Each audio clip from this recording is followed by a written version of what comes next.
मैं किसान हूँ, मैं आसमान में धान बोले जा रहा हूँ। तो कुछ लोग हंसे मुस्कुराए, बोले अरे पगले, आसमान में कि धान लगता है? तो उन्होंने कहा कि अगर ज़मीन में भगवान आ सकते हैं तो आसमान में धान लग सकता है। लेकिन सच है कि आज ज़मीन में ईश्वर, अल्लाह, खुदा, भगवान सब आ गए हैं, लेकिन आसमान में धान आज तक नहीं लगाए। मेरे इस कथन का मतलब है जिसने जहाँ बनाई है, लोग कहते हैं ना भाई कि ईश्वर, अल्लाह, खुदा, वाहे गुरु, रब, मरांग गुरु, बूढ़ा बाबा, जो भी है, लोग मानते हैं ईश्वर को, किसी न किसी रूप में अपनी आस्था का व्यक्त करते हैं। तो और लोग कहते हैं कि ईश्वर यानी भगवान, सभी धर्मों का आप ले लीजिए, कि वे आज जमीन महतो हैं, लगातार जो है ट्रोल का प्रक्रियाओं को झेलने के बाद भी सरलता से जो है बातों को रख रहे हैं, लोगों का समाधान कर रहे हैं। अभी रांची में है हम, और जानने का प्रयास करें कि जयराम दा, अभी आप सोशल मीडिया में जो है ट्रोल का प्रक्रिया चल ही रहा है, लेकिन अभी आप जिम में हैं। जो खेत खलियान में दौड़ने वाला टाइगर अब जिम पहुँच गया है, तो क्या इस चीज़ों को लेकर ये भी अंदाजा लगाया जा सकता है कि कल के बाद वीडियो जारी होने के बाद ट्रोल भी होइएगा? तो लगता है कि खेत खलियान में दौड़ने वाला टाइगर अब सीधे लाइफस्टाइल चेंज करके जिम पहुंच गया। लेकिन नहीं, आप रांची में 1 महीना रहना है तो रांची शहर है, तो वो क्या कहते हैं ना कि आपको परिस्थितियों के अनुसार सामंजस्य स्थापित करना पड़ता है। तो मेरे हिसाब से आप रांची में जब 1 महीना रहेंगे तो सोचे हैं कि थोड़ा सा आए, जिम का दर्शन करें, थोड़ा सा वर्कआउट किया जाए और थोड़ा सा शरीर पे मेहनत किया जाए। अच्छा, क्या लगता है, जिम आप कर रहे थे, कुछ हमें विजुअल भी आपको दिखाएंगे, लेकिन उस जिम के दरमियान आप बाहर जब फील्ड पे रहते हैं और जिम के अंदर जब आप यहाँ जिम कर रहे थे, अपने बॉडी को लिफ्टिंग वगैरह कर रहे थे, तो वहाँ से बेहतर है कि ये बेहतर है? देखिए, नेचुरल होता है जिम। देखिए, क्योंकि एक दुनिया व्यस्त हो गई, लोग अपने काम काज से समय नहीं मिल पाता है, तो कोशिश करते जब शाम को ड्यूटी ऑफ हो जाए तो 2 घंटा चले जाएं, सुबह 2 घंटा चले जाएं। तो परिस्थितियों के कारण कभी कभी आपको जिम वगैरह में जाकर अपने आप को मेंटली, फिजिकली फिटनेस को बरकरार रखने के लिए वर्कआउट करने की आवश्यकता होती है। दादा, सवाल तो चल ही रहा है, लेकिन एक चीज़ों पे हम जानने की कोशिश करेंगे कि ट्रोल चलते चलते जो है आपके स्कॉर्पियो पे ही आके रुक जाता है। अभी 5-6 दिनों से वही प्रक्रिया चल रहा है। आपने क्या BMW ले लिया है, या मर्सिडीज़ ले लिया है, या फॉर्च्यूनर खरीद लिया है?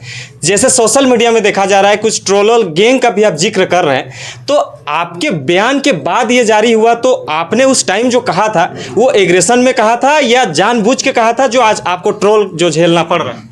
नहीं, देखिए, सवाल वो नहीं है।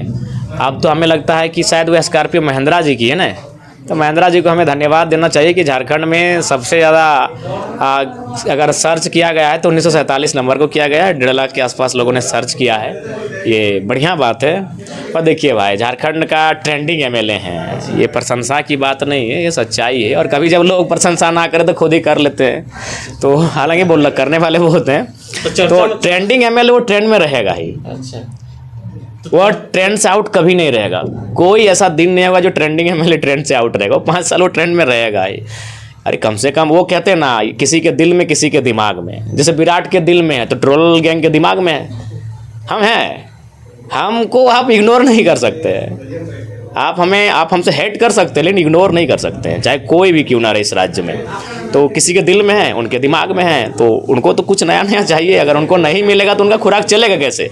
हम एक ऐसा विधायक हैं जो हमारे ना चाहने वालों का भी ख्याल रखते हैं, और हम लोग कुछ व्यवहार, कुछ कृत्य महीना में 15 दिन में ऐसा कर जाते हैं कि उनको फिर मौका मिल जाता है और उनका इंटरनेट का रिचार्ज हो जाता है। उनको कोई पीठ थपथपा जाता है कि हाँ, आज तो जरा मौके बेस पार ले ही, अच्छा फेसबुक इंटर लिख ली, बेस पार ले 200 टका रिचार्ज कर ले, फिर लिखियो। वो रिचार्ज वाला पैसा कौन देता है? रिचार्ज वालों का तो अभी आप खाली सुनिए, आज के डेट में अभी ऐसा है कि आप अगर कुछ नहीं है, आपको कोई जानता चिंता नहीं है, आप एक शेड्यूल बना लीजिए, रोज 4 लाइन हमारे खिलाफ लिखने का।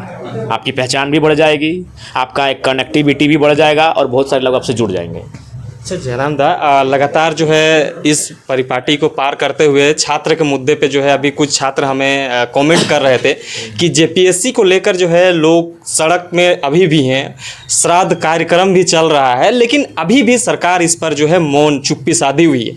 आपका मुद्दा था, स्टूडेंट के मुद्दा को लेकर हम सभी सदन हो या सदन के बाहर हम काम करेंगे, लेकिन जेपीएससी को लेकर आपका क्या मानसा है? क्या अभी सदन में जेपीएससी की कोई भी डिलीटिंग टीम हमसे मिली नहीं है, और ना ही उन्होंने अपने तर्कों को हम तक रखा है कि सदन में इन विषयों पे बहस कीजिए। जैसे सीजीएल का मामला था तो सीजीएल के बहुत सारे अभ्यर्थी हमसे मिले थे, उन्होंने कहा था कि दादा कोई कुछ बोले या ना बोले, कम से कम सीजीएल का मामला आप सदन में उठाइएगा। और मैंने 4 दिन बहस किया तो उसमें 2 दिन हमने सीजीएल के मुद्दे पे बात किया था। तो अभी तक ऐसा कोई सूचना या फिर उनका टीम, उनका कोई पत्र हम तक नहीं आया है। अगर आएगा तो अच्छी बात है, और नहीं तो फिर हम बिना आए भी हम उनकी जो समस्याएं हैं हम खुद अध्ययन कर लेंगे और सदन में उठाने का काम करेंगे। कोयले के रॉयल्टी जो बकाया पैसा है उसको लेकर आपने एक बयान दिया था कि अगर झारखंड का बकाया पैसा सेंट्रल के पास है तो हम सेंट्रल गवर्नमेंट से बगावत करने के लिए तैयार हैं। लेकिन उस बातों को कटाक्ष करते हुए झारखंड के माननीय शिक्षा मंत्री रामदास सोरेन ये बयान देते हैं कि हमें जो है किसी का पक्ष लेने का जरूरत नहीं है, समर्थन लेने का जरूरत नहीं है, हम सक्षम है इस चीज़ों को लाने के लिए। तो फिर आपने समर्थन क्यों दिया जब आपके बातों को वहाँ एक्सेप्ट किया ही नहीं जा रहा? देखिए, हमारी नैतिकता है, हम उनके आलोचक हैं। रामदास सोरेन जी रहे, हेमंत सोरेन जी रहे, जो भी हैं, हम उनके आलोचक हैं, हम उनके विरोधी हैं, हम उनसे असहमत हैं, उनके शत्रु नहीं हैं। हम आलोचक हैं, हम उनके विरोधी भी हैं।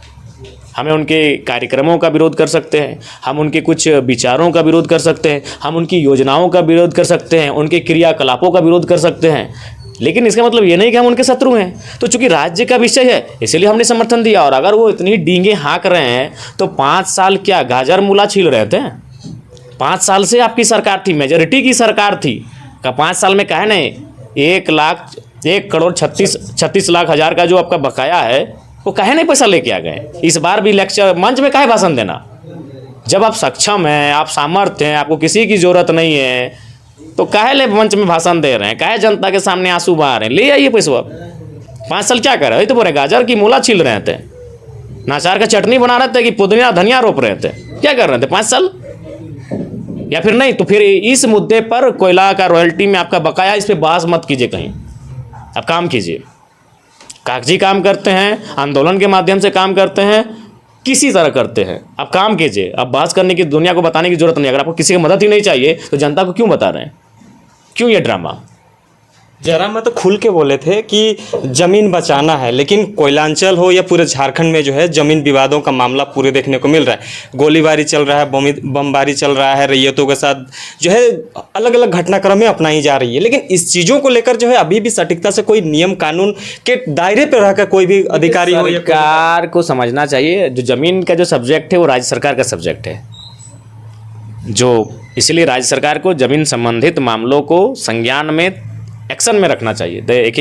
एक रामाशंकर विद्रोही करके शायर थे, उन्होंने बड़ी अच्छी शायर कही या छोटी सी कविता कही, लिखा था कि मैं किसान हूँ, मैं आसमान में धान बोने जा रहा हूँ। तो कुछ लोग हंसे मुस्कुराए, बोले अरे पगले, आसमान में कि धान लगता है?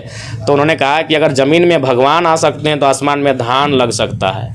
लेकिन सच है कि ज़मीन में ईश्वर, अल्लाह, खुदा, भगवान सब आ गए हैं, लेकिन आसमान में धान आज तक नहीं लगाए। मेरे इस कथन का मतलब है जिसने जहाँ बनाई है, लोग कहते हैं ना भाई कि ईश्वर, अल्लाह, खुदा, वाहे गुरु, रब, मरांग गुरु, बूढ़ा बाबा, जो भी है, लोग मानते हैं ईश्वर को, किसी न किसी रूप में अपनी आस्था का व्यक्त करते हैं।